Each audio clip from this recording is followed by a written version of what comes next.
Herri industriala da Lazkao, industrialde berri bat eraiki dute eta horra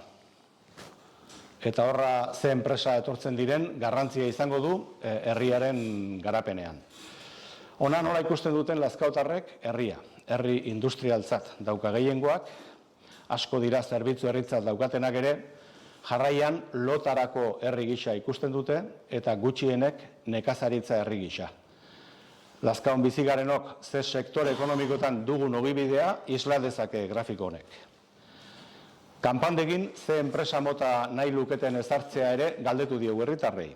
Industria alorrekoak nahi lituzkete 150%, 136 zerbitzuen alorrekoak eta 114 merkataritzakoak. Krisialdiek nola erasaten digute?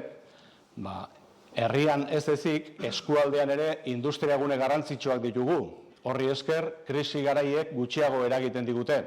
Langabezia tasa txikia, maila sozioekonomiko ona, beste leku batzuetan baino prekaritate baxuagoa. Horrek, lehen eta hirugarren sektorea ondo egoten laguntzen du. Herritarren 160 pasatxo bat dator gure irakurketarekin. Lehen sektorean lan egiten duten enpresei ondo doakila esango genuke, herritar gehiago sektorera erakartzeko abiapuntu izan daiteke. Gainera, arekiko kontzientziazioa handitzen ari denez, etorkizun are oparoagoa ikusten diogu. Lazkaotarren 17% bakarrik dira herrian lehen sektoreko ustiategiak gaizki ikusten dituztenak. Gainerakoek hainbestean ondo edo oso ondo ikusten dituzte. Zerbitzuen sektorean merkataritza eskaintza txukuna dugu herrian, anitza eta kalitatekoa. Eskaintza zabaltzeko aukerak ere egon litezke, falta den zerbitzuren bat eskaini, badagoenen bat auzo berriren batean zabaldu. Halaber, sektorean arazo gisa bizi den errelebo falta aukera izan daiteke.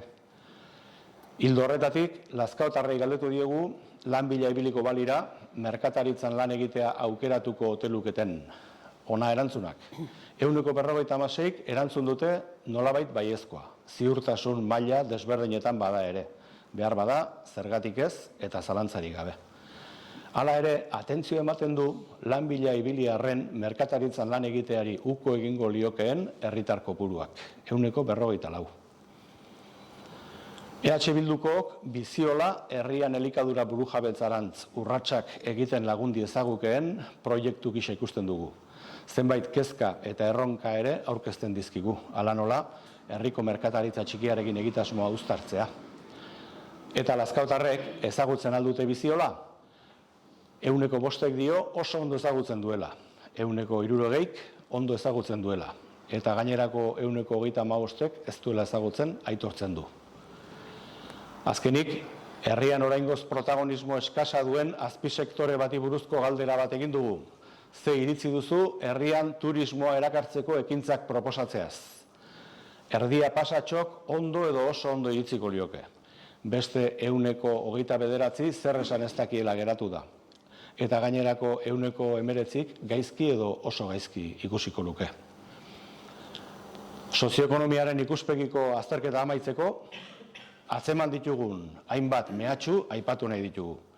Herrian, merkataritzagune handi bat ezarri izanak, merkatari txikiei kezka handia eragiten die. Herrian dagoen enpleguaren kalitatea ona den ziurtatu beharko genuke. Internetek eta zentro komertzial handiek jendea asko erakartzen dute. Hirugarren sektorea herrigunera mugatzen da, urrun dauden auzoetan dendak ixten doazelarik. Biztanleria kopuru ikusirik nahiko alda herriko merkataritza eskaintza. Lehenengo sektoreari dagokionez, nork zer saltzen duen informazio falta dago.